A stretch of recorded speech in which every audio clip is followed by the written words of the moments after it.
कि हमारी जिंदगी में रहनुमाई की सबसे बड़ी जमानत क्या है। नबी अकरम सल्लल्लाहु अलैहि वसल्लम ने एक बार फरमाया, मैं तुम्हारे दरमियान दो भारी चीजें छोड़कर जा रहा हूं, अल्लाह की किताब और मेरे अहले बैत। जब तक तुम इन दोनों को मजबूती से थामे रहोगे, मेरे बाद कभी गुमराह नहीं होगे। आइए इस ताकतवर वादे पर गौर करें। पहला, कुरान, अल्लाह की किताब। यह सिर्फ एक मुकद्दस किताब नहीं है, यह हमारे ईमान की बुनियाद है, बेपनाह हुक्मतावर रहमत का असर चश्मा है। हर आयतांधीरों में भटके हुए लोगों के लिए एक रोशनी है, दिलों के लिए शफा है और हमारे सफर हर लम्हे के लिए एक रहनुमा है। कुरान के जरिए हमें अपना मकसद, अपनी अकदार और अपनी समतत मिलती है। यह लाजवाल है, कभी परोना नहीं होता, हमेशा मुताल्लिक रहता है। लेकिन नबी अकरम सल्लल्लाहु अलैहि वसल्लम ने सिर्फ यहीं पर नहीं रुके, उन्होंने हमें रहनुमाई का एक और जरिया दिया, अपने अहले बियत, इनका प्यारा खानदान। वो कौन है? वो हैं जिन्होंने कुरान को जिंदगी में उतारा, जिन्होंने नबी की तालीमात की हिफाजत की और जो उनसे तिक सच्चाई की मशअल बने रहे।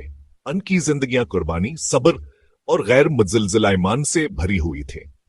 अहले बीत हमें याद दिलाते हैं कि अस्सलाम सिर्फ बातों का नाम नहीं, बल्कि हन बातों को खलूसावर लगन के साथ जीने का नाम है। तो नबी अकरम सल्लल्लाहु अलैहि वसल्लम ने इन दोनों को एक साथ क्यों जोड़ा, कुरान और अपने खानदान को? क्योंकि ही ये दोनों लाज़िम मलजूम हैं।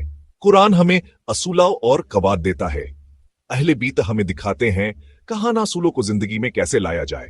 जब हम दोनों को थामे रखते हैं तो हमें पूरी तस्वीर मिलती है, हमें इल्म मिलता है और हमें अस्म को सही तरीके से इस्तेमाल करने का तरीका भी मिलता है।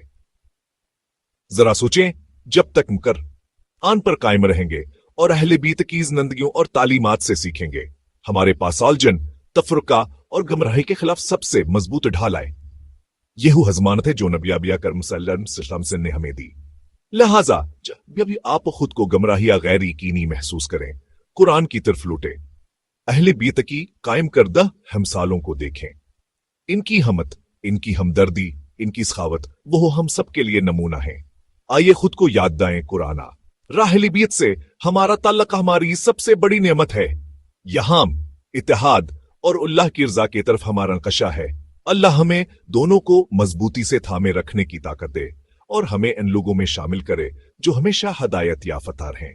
आमीन।